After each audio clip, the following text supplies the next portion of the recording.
Oh, aku dari Indonesia. Jadi tahun 2016 aku pernah ke Australia sih. Dalam program? Dalam program Working Holiday Visa, kalau ada yang tahu. Oh, untuk 1 tahun. Untuk 1 tahun.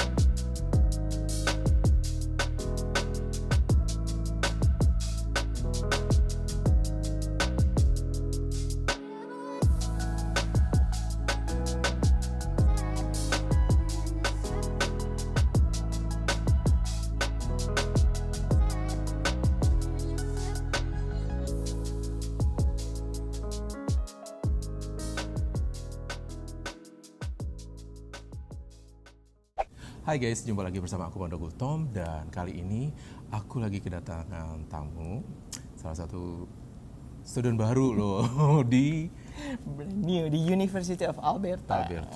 Namanya, perkenalkan diri dulu dong. Ya, namaku Tobias. Aku student baru di sini di Computing Science University of Alberta. Jadi aku ambil fall intake di sini. Master degree. Master degree ya. Oh gitu. Tapi sebelumnya Tobias dari Indonesia kah atau dari negara mana sebelumnya pernah kerja atau gimana? Oh, aku dari Indonesia. Jadi tahun 2016 aku pernah ke Australia sih. Dalam program? Dalam program Working Holiday Visa, kalau ada yang tahu. Oh, untuk 1 tahun? Untuk 1 tahun, tapi itu sebenarnya bisa di-extend. Cuman waktu itu aku nggak extend, jadi cuma 1 tahun terus aku balik lagi Indonesia. Terus alasannya nih, kenapa sih lo milihnya langsung ke Kanada, Edmonton, terus UFA? Oke, benernya itu kita harus research dulu ya kalau mau ke negara lain kan. Nggak bisa langsung misalnya, oh gue mau ke Kanada, langsung ke Kanada gitu, nggak bisa. Yang pertama kita research budget dulu. Budgetnya masuk nggak? Contohnya misalnya kalau sekarang di Vancouver atau Toronto, itu kan mahal banget ya kalau ke sana kan. Makanya itu yang jadi consideration utama. Terus consideration kedua, tujuan lu mau apa? Gitu kan. Kalau tujuan lu mau kuliah, lu harus kayak tahu dulu nih, university yang cocok buat lu tuh yang di mana. Gitu loh. Programnya apa kayak gitu. Jadi selama research itu top 2-nya apa tuh yang lu udah pilih? Oh, top 2-nya sebenarnya gue pertama tadi milihnya University of Calgary. Alasannya? Alasannya karena kan gue kan kerja di tech sektor ya. IT industri itu lagi berkembang banget di Calgary. Jadi banyak startup, banyak job market di situ. Makanya gue mikirnya tadi pertama Calgary ya. Cuma pas gue apply, gue diterima dulu di University of Alberta. Dan gue mikir University of Alberta ranknya jauh lebih bagus sepertinya. Iya, betul. Makanya gue ambil yang University of Alberta ini. Gitu. Nah, terus gue mau nanya, waktu lu ngambil di master degree ini, lu ada budget kan? Nah, lu compare budgetnya antara Calgary sama Edmonton, untuk kampusnya aja tuh bagusan mana? Maksudnya lebih affordable mana? Oke, benernya kalau comparing antara Calgary sama Edmonton kurang lebih sama ya. Kurang lebih sama, mungkin beda dikit lah. Beda dikit, biasanya Calgary itu sedikit lebih tinggi gitu kan. Cuman kalau comparingnya sama kayak Toronto, Vancouver itu jauh ya. Terus kalau untuk master degree ini kan lu programnya 2 tahun ya? Itu budgetnya berapa tuh habisnya sampai di end gitu? Oke, budgetnya sebenarnya aku dapat lumayan murah ya, $25,000 gitu kan. Itu untuk base-nya. Dan kalau tambah yang lain-lain ya sekitar 30 ribuan lah. 30 ribuan. Betul. Ya. Hampir sama kayak di Windsor ya. Temanku juga ngambil master itu juga 30 ribuan. Oke. Nah, terus lu waktu ngelamar ke sini lu pakai agent kah? Agent pendidikan sekolah ke luar negeri atau lu langsung gue langsung masuk ke websitenya University Alberta, terus lu apply, terus prosesnya seperti apa? Oke, nah ini yang unik. Benernya awal-awal aku pakai agent ya, nanya ke agent kan ya. Udah submit semua dokumen gitu kan, cuman agentnya itu kayak nggak niat bantu gitu. Oh my god gitu kan. Makanya aku inisiatif sendiri, reach out ke kampusnya sendiri, terus apply sendiri gitu kan. Jadi overall sih semua prosesku aku lakuin sendiri ya. Malah lebih hemat juga ya. Lebih sebenarnya nggak hemat juga karena kan sama juga kan nggak bayar kan biasanya. Iya, cuman lebih cepat dan lebih tahu lah jadi detail-detailnya gitu loh. Nah, gue mau nanya nih, banyak kan orang yang nge-apply student visa, aduh bang, visa gue di reject, visa gue atau reject. Nah, pengalaman lu bagaimana? Apakah lu harus show a proof of fund, misalnya sekian miliar atau karena kan lu bilang, wah gue udah proof 1M, kok di reject? Coba. Oke, nah ini salah satu yang menarik juga ya, gitu kan. Kalau sebenarnya di Kanada ini ya emang sih funding itu penting ya. University bakal lihat lu punya cukup uang nggak sih buat di sini gitu kan. Betul. Cuman nggak cuma itu gitu kan. University juga ngelihat lain nggak sih master atau apapun yang lu mau ambil di sini background sebelumnya gitu kan, dengan pengalaman kerja sebelumnya. Kalau gue karena semuanya align ya, gue bachelor degree di IT, terus gue juga udah sekitar 12 tahunan di UX design di bagian IT field lah. Dan sekarang gue ambil computing science multimedia. Jadi ya kalau untuk buat gue lumayan smooth karena itu align semua dari awal sampai akhir ya. Cuman ada beberapa case juga student yang kayak misalnya tadinya dia psikologi, terus dia pindah lagi apalah yang jauh banget matematik atau apa gitu yang beda ya. Yang nggak connect banget. Nah itu harus kasih justification kenapa mau ambil itu, gitu kan. Itu sih kebanyakan. Jadi lu waktu nge-apply-nya cuma sekali tembak langsung dapet? Waktu gue iya. Nggak pernah di-reject gitu ya? Nggak pernah. Terus kalau proof of fund-nya lu berapa? Proof of fund itu sebenarnya ini kita harus melihat keseluruhan 1 tahun, kalau bisa sih 2 tahun ya keseluruhan semesternya, tambah biaya hidup gitu kan. Karena gue nggak terlalu mahal juga di sini, sekitar 300 jutaan tambah ya biaya hidup mungkin 200 lah, sekitar 500 udah mungkin masih bisa. Oh gitu berarti kan. hampir setengah M proof of fund udah oke lah ya. Wow, that's good guys. Jadi buat teman-teman kalau yang lagi mau apply harus bawa ember ya, setengah ember atau 1 ember. Iya, ada embernya, nggak bisa enggak. Embernya kan udah bisa. Lumayan juga nih ya kan. Tadinya aku juga, karena kan Tobias ini reach out ke Instagram aku, sangkanya aku juga udah tamat dari UFA, aku bilang enggak, udah kita ketemu. Terus kedepannya nih, kalau lu kedepannya lu di ini nggak, maksudnya mikir nggak nih kalau di UFA ini gue step up buat PR-nya bakal bagaimana, lu udah search? Oke, benernya gini ya, buat PR itu kan sesuatu yang unpredictable lah, kita kadang nggak bisa predik ya, bisa atau enggak. Karena gue pernah apply di Australia dan waktu itu susah banget kan, gitu kan. Makanya gue belajar dari pengalaman itu. Nah ini salah satu tips juga mungkin buat teman-teman gitu kan. Ada yang datang ke sini langsung, oh gue mau ambil ini, gue mau ambil dapat PR tujuan utamanya kayak gitu kan. Sementara PR kan ya who knows ya. Makanya kalau gue sendiri gue ambilnya master degree itu pertama. Karena kalau di bawah itu misalnya kayak diploma atau apa, ada yang beberapa yang nggak bisa disetarakan kalau kamu harus balik ke Indonesia lagi gitu kan. Jadi harus mikir di situ juga ya. Jadi kalau master degree kalau balik ke Indonesia lagi kan dapat S2 gitu kan. S2, ya nggak resiko. Nah itu pertama. Kedua harus lihat tempat juga. Ini salah satu alasan juga kenapa gue ambil Alberta. Nah, iya betul. Ada yang orang datang, oh aku Vancouver, aku Toronto gitu kan. Biasa kan itu kan yang paling laris happening hype banget. Tapi kalau untuk dapetin PR itu jauh lebih susah di sana. Lebih jauh sana. Iya, karena di nominee program itu ada namanya PNP. Provincial Betul, Provincial Nominee Program. Jadi kalau kamu datangnya ke Atlantic Province ya, itu tuh Alberta, apalagi ya Nova Scotia, New Brunswick dan lain sebagainya gitu ya. Nah di situ itu bisa lebih mudah. Proses PR lebih gampang. Betul. Gitu. Terus apakah lu nanti ke depannya lu mau tetap berkarir di Kanada atau misalnya udah dapet sini bisa dapet PR gitu, apa lu mau tetap stay di Kanada atau pilih ke negara lain, planning lu ke depan? Oke, jawabannya masih undecided, masih nggak tahu karena kan gue kan baru juga di sini ya. Siapa tahu tiba-tiba ada yang ada yang talak 3 kan. Ada talak 3. Jadi masih ya jalanin aja. Betul. So far gini, kan orang pernah ngomong nih, Bang, kalau gue kuliah di Kanada itu gue bisa nggak sih, misalnya gue nyari side job, ya kan, terus bisa nggak mengcover biaya kuliah gue, biaya hidup gue ya gitu. Berdasarkan pengalaman lu kan baru udah sebulan ya? 3 minggu ya di sini? 3 mingguan di sini gue. Pengalaman lu nyari kerja gimana? Oke, wah ini pengalaman gue waktu gue di Australia ya, gue sekitar 1 atau 2 minggu itu gampang banget cari kerja gitu kan. Di sini nggak tahu kenapa susah. Mungkin gitu karena kan. timingnya ya, sekarang Karena inflasi timing, juga ya betul, kan. And that time is betul. a bit different ya. Timing dan karena gue pakai student visa itu ada limitation ya, Yeah. limitation 20 hours per week, Yeah. jadi nggak bisa full time. Nah ini limitation yang paling menghambat gue sih kalau untuk jadi student visa. Terus untuk itu apa yang lu lakukan supaya bisa istilahnya mengcover biaya hidup lah, nggak usah biaya kuliah ya. Nah makanya pertama-tama ya teman-teman mesti harus ada funding juga sih, Funding nggak juga, bisa iya. nggak Nggak datang bisa ke sini total, nggak ada totally nggak ada cuman, duit gitu kan. Itu untuk awal-awal ya. Dan gue di sini di University of Alberta juga ada career counseling. Oke. Gitu kan. Jadi gue datang ke sini minggu-minggu awal langsung ke sana tuh, nanya-nanya gitu kan. Nanya-nanya, Kira-kira gimana nih strateginya? Nah, pertama itu building connections itu penting sih. Network, ya. Networking, Iya, betul.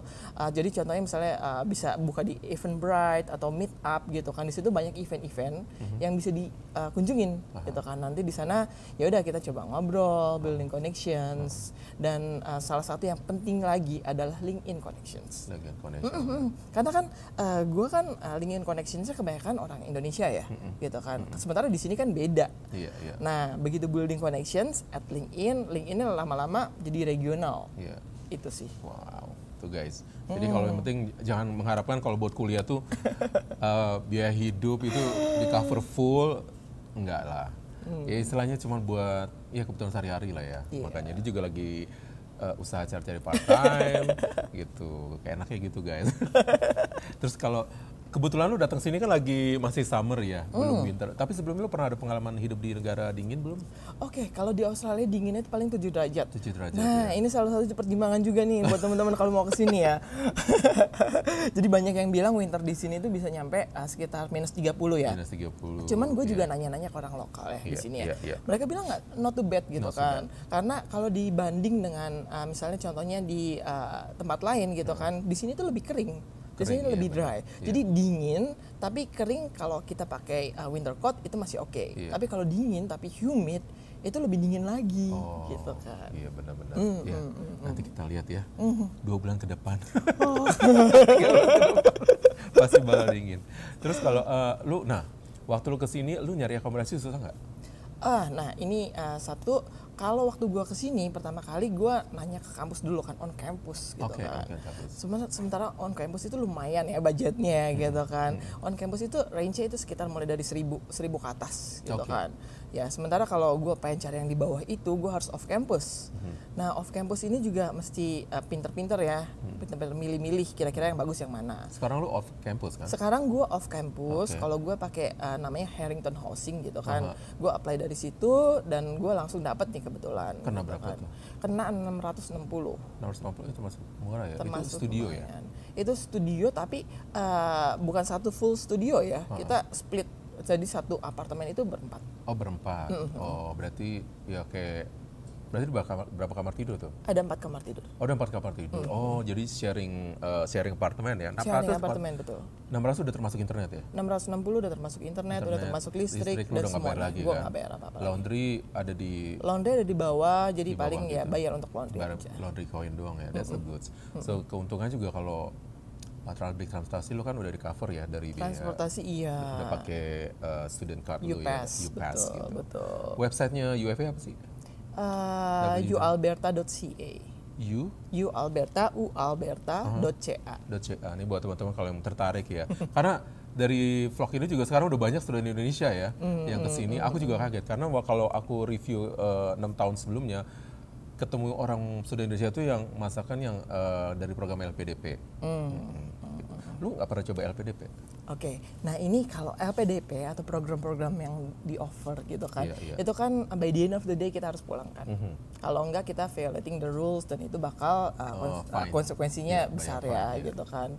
Makanya gue nggak ngambil, bukan bayar fine doang. Kalau yang gue dengar ya dari LPDP yang terakhir ini bisa dideportasi. Kalau udah sampai deportasi kan susah kan untuk balik lagi gitu kan. Makanya gue nggak mau ambil resiko. Kita mikir budget kuliahnya 30.000 ya. Okay. That's worth lah. So far sekarang aku flashback ke Australia ya. Waktu lu ke Australia kan lu tahun berapa itu? 2016. 2016. Terus lu apply working on holiday visa. Itu di kota apa? Pertama aku datang ke Sydney. Sydney. Betul. Terus dari situ? Dari situ, dari Sydney, karena kan ada work limitation ya. Jadi dengan working holiday visa itu lo cuma boleh kerja sama satu employer maksimum 6 bulan. 6 bulan? Betul, 6 bulan. Gitu, berarti setiap 6 bulan harus pindah lagi? Iya, susahnya itu kalau pakai working holiday visa. Oke. Itu pertama. Nah kedua, kalau mau dapat second year atau bahkan sekarang ada third year ya, bisa sampai 3 tahun. Nah itu ada syarat-syarat tertentu. Waktu itu gue harus kerja di Northern Territory selama 88 hari. Northern Territory itu maksudnya gimana? Masuknya tuh teritori atas kayak Darwin, Alice kota-kota Springs. yang sepi gitu ya? Iya, jadi ada biar kota sharing tertentu. Penduduk juga. Sharing population iya, sih, betul. betul. Jadi waktu itu dari Sydney, karena kan gue udah kelar nih 6 bulannya di situ gitu kan. Gue mikir gue tadinya mau lanjutin tahun kedua. Jadi gue terbanglah ke Darwin gitu kan. Gue terbang ke Darwin. Di Darwin, nah ini menarik ya. Di situ gue belajar banget kalau ada satu tempat yang bener-bener kadang job market lu itu nggak di situ sama sekali gitu kan. Bener. Karena Darwin itu kan lebih ke ini ya, apa namanya hospitality lah, kayak tourism lah kayak gitu. Job market gue nggak di situ. Jadi begitu sampai gue di sana, gue harus working, gue kesusahan di sana gitu kan. Itu pertama. Dan di Darwin juga ada hot season sama wet season, musim hujan sama, karena kan itu kan dekat sama Indonesia ya, cuma dua. Nah kalau lagi wet season itu job market bahkan untuk hospitality itu susah banget. Turun banget. Iya. Tapi waktu di Sydney itu lo kerja apa? Kalau boleh tahu. Di Sydney waktu itu gue kerja kantoran sih. Ini unik juga. Sebenarnya gue apply itu sebenarnya ya kayak kitchen hand atau ya biasa teman-teman WHV lainnya gitu kan. Nah itu gue nggak dapat panggilan dan gue dapat panggilannya untuk office job karena gue kan udah sekitar 12 tahun lah working di IT, UX industri gitu kan. Makanya waktu itu dan gue diterima untuk leading UX team. Kaget dong gitu kan. Gue cuman working holiday visa datang. Universitas dari Bandung ya, Nek? Apa namanya? Iya, Civic Like Me, nggak terkenal. Oh, nggak terkenal. Ya udah nggak apa-apa. Terus ke Australia karena lu di Indonesia udah pengalaman berapa tahun kerja gitu di bidang itu ya. Iya. Nah bagus juga sih kalau ngeliat story lu. Jadi kan lu dari Australia udah di IT, pengalaman kerja, terus mungkin pas lu nge-apply sini, UFA juga ngeliat, oh ini anak udah di IT, terus dia mau ngambil master degree. Which is, itu step up-nya bagus ya, istilahnya align. Iya, align terus naik pelan-pelan gitu kan. Betul. Misalnya lu dulu S1 kan di Indonesia, tiba-tiba ngambil sini diploma lagi. Nah, gitu. Makanya itu salah satu trik juga kalau kalian mau untuk dapat jebol student visanya. Karena kan banyak orang aku jebol udah sampai ngarang cerita 3 lembar, 4 lembar, duit udah sekian, ember di approve, nggak gol-gol juga. Nah, terus buat anak Indonesia tipsnya apa nih kalau misalnya kalau kalian mau ngelanjutin kuliah di Kanada, apa aja tuh yang bisa lu share kira-kira? Oke, kalau di Kanada pertama harus ada plan. Nggak boleh nggak ada plan. Itu paling penting. Kalau nggak ada plan nanti bakal bingung nyampe di sini gue mau ngapain gitu kan, apakah kuliah aja atau mau apa gitu kan. Itu pertama. Dan kedua harus research. Ini nggak boleh enggak gitu kan. Research, kalau bisa research sendiri ya, jangan mengandalkan agent gitu kan, karena ya agent bakal kasih edukasi gitu kan. Cuman by the end of the day yang ngelakuin ini kan lo sendiri gitu kan. Makanya lo harus ngelakuin research. Pertama research tempat. Kalau misalnya itu self funding ya lu research budget gitu kan. Terus yang penting lagi adalah research job market. Ya, karena tiap orang kan beda-beda ya. Misalnya ada yang workingnya di bagian apa, nursing atau hospitality atau apa gitu kan. Job market beda-beda. Betul. Peluang lu tuh ada nggak sih? Misalnya di Nova Scotia itu ada nggak sih? Tadinya gue sempat mikir untuk ke New Brunswick gitu kan, ya atau Newfoundland and Labrador gitu kan, karena jauh lebih murah. Dan proses PR juga cepat gitu. Proses PR juga cepat, kayak bisa dapat sekitar 18.000 untuk masa degree. Wow gitu kan. Cuma yang penting itu mesti dipikirin. Job market gue nggak ada di sana. Terus misalnya kalau kita tamat dari situ apakah company mau hire? Tapi kalau misalnya dari UFA kan, gue percaya lu setahun juga udah dapet sabetan kuda lumping ya kan. Amin. Terus waktu gue mau nanya, persyaratan lu waktu mau nge-apply ini apa aja sih? Mulai dari IELTS-nya berapa skornya, terus apa tuh yang lu perluin waktu itu? Pertama IELTS itu pasti ya gitu kan. Kalau waktu gua, karena kan tahun ini PTE namanya, Person Test Academic gitu ya. Ya itulah PTE Academic gitu kan, itu udah bisa. Nah kalau menurut gue itu jauh lebih gampang. Karena PTE itu menggunakan computer base. PTE, oke. Jadi mirip-mirip IELTS lah. Jadi mungkin salah satu trik ya. Oh, gue baru dengar tuh PTE.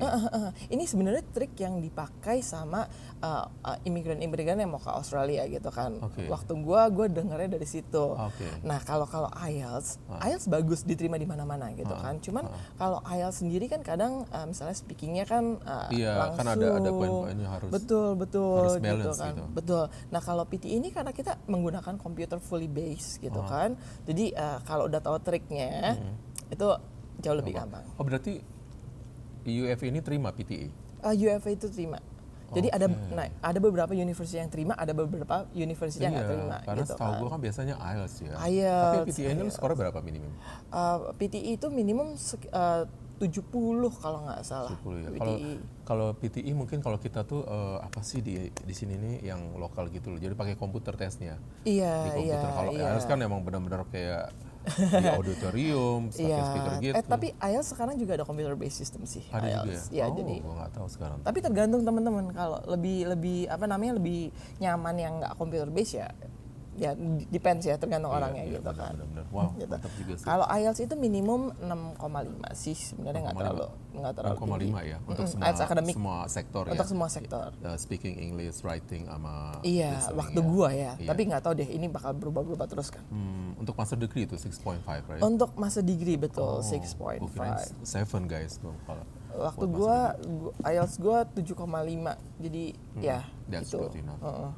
Tapi yang lu submit PTE? Yang gue submit PTE tapi gue ada backup.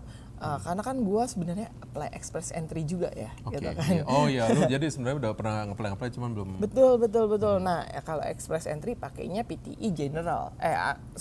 Maksudnya ini apa namanya IELTS general. Nggak boleh yang akademik. Betul. Kalau buat kampus kita harus pakai yang akademik. Kalau buat PR biasa gitu biasanya pakai general. Jadi two different things guys. Betul.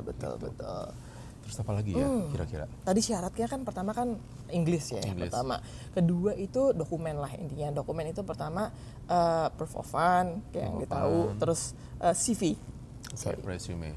Iya, resume. Jadi nanti mereka bakal lihat juga nih, gitu kan, CV dan portfolio. Contohnya ada beberapa program yang membutuhkan portfolio dan ada beberapa program yang nggak butuh portfolio. Contohnya kalau gue programnya multimedia, jadi butuh portfolio.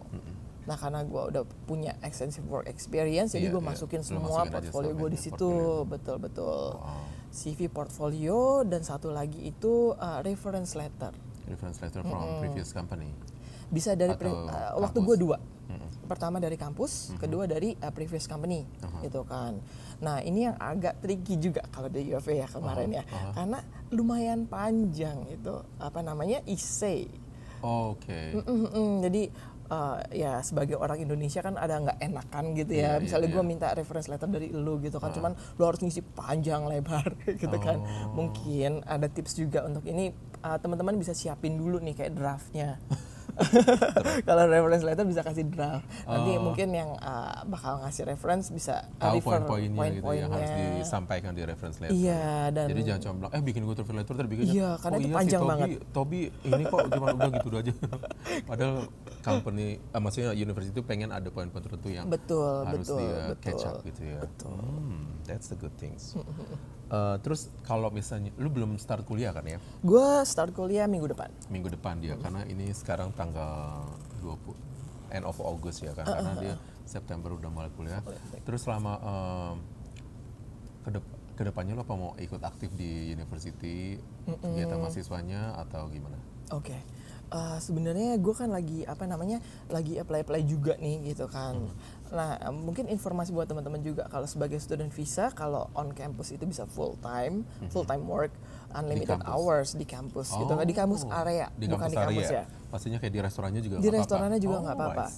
Ya itu that's a good thing. Tapi kalau off campus itu limited 20 jam ya. Ada persyaratan nggak yang harus lu lakukan untuk supaya dapat full time job in campus?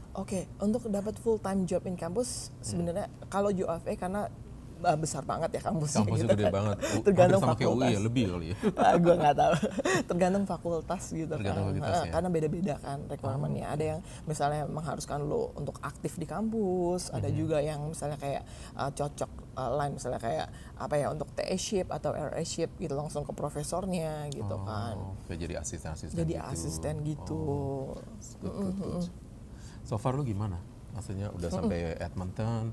Kira-kira Edmonton tuh bayangan lu dulu waktu melihat Edmonton tuh kayak apa sih? Ini bayangan gue, karena gue kan waktu di Australia gue pernah ke rural area gitu ya, area yang kayak sepi banget. Ini yang gue takutin sebenarnya awal-awal ya, karena job market gue tuh lebih banyak ke big city. Iya, begitu ke rural area tadi gue mikir sekecil apa ya, sesepi apa ya, gitu kan itu pertama. Dan begitu sampai sini. Mungkin karena pertama-tama gue di university area ya, itu sepi banget sih. Lingkungannya bagus, rapi, tapi sepi. Tapi begitu gue ke downtown kayaknya lebih rame gitu kan. Apalagi kalau ada festival gitu kan. Kebetulan sini lagi musimnya festival guys. Karena nonton film aku kan. Festival gitu. Iya, dan Edmonton itu terkenal sebagai festival city-nya Kanada. Nah itu yang gitu ya gitu kan. Kalau lu compare tuh misalnya Edmonton tuh sama lu pernah di mana sih? Di Australia, New Zealand atau gimana? Ya paling gua ngerasa ya kalau di outback-nya, kalian sebut outback nggak kalau misalnya kayak tempat-tempat yang masih nature gitu? Iya, ya mungkin itu agak mirip New Zealand. Iya, tapi kalau city-nya sendiri Edmonton, kalau gua ngelihatnya ya agak mirip sama Adelaide. Adelaide di Australia. Di Australia, karena sebelumnya gue juga pernah tinggal di Adelaide kan. Adelaide, betul. Wow. Tapi dia belum Vancouver belum. Mahal. Iya, tapi kalau buat liburan nggak apa-apa nanti. Kapan-kapan kita kesana, Vancouver, Toronto. Ntar kalau mau lihat Quebec lagi, Quebec lebih bagus. Pokoknya banyak di Kanada ini banyak tempat-tempat wisata. Kalau kalian misalnya bosen ya, karena libur panjang kalian kan ada summer, sama winter break gitu guys.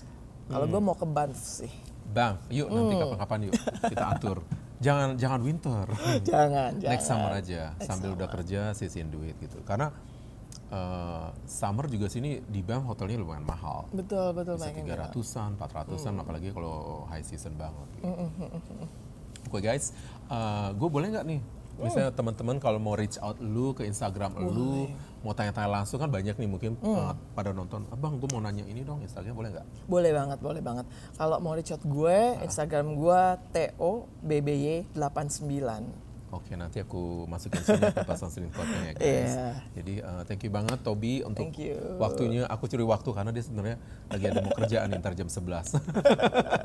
Project design. Iya, bikin web design. Dia specialty lu apa sih? Specialty gue sebenarnya UX design sama web design. Jadi kayak bikinin aplikasi lah sama website kayak gitu. Betul. Jadi kalau ada mau request boleh juga. Oh iya, satu lupa ketinggalan. Di sini student Indonesia ada komunitasnya? Student Indonesia ada komunitas, ada Permika Edmonton. Betul. Lu udah ketemu semua, tahu berapa membernya gitu?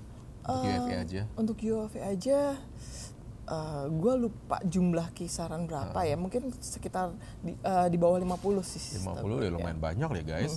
Karena kemarin pas 17 Agustus gue ketemu, banyak banget ya Indonesia. Muka-muka baru gitu kan. Yang kakaknya udah selesai, bawa adiknya, bawa ininya gitu. Jadi emang ternyata UFA ini sangat rekomen banget. Aku tahu UFA itu waktu aku kerja di Hotel Mulia, mereka buka stand gitu. Terus sampai salah satu HR director ngasih kartu nama, gue bilang UFA. Waktu itu gue nggak ada pikiran ke Kanada. Oke, gue bilang ya udah. Pas gue mau ke Kanada, oh ini UFA gitu. Dan sini gue baru tahu gitu. Nah, gitu aja guys, bincang-bincang Kanada ini. Sambil kita akhiri pembicaraan ini, kita mungkin bisa tur-tur sebentar sama Toby nanti, siapa tahu kita. Jadi juga belum tahu banget ya. Kita lihat keadaan lingkungan kampus ini seperti apa, rindangnya. Ini summer ya. Nanti kalau winter beda lagi view-nya. Kalau winter aku kayak pernah ngesut-ngesut dikit lah waktu itu. Browsing aja di video aku di bawah-bawah itu. Oke? Yuk kita jalan sekarang yuk.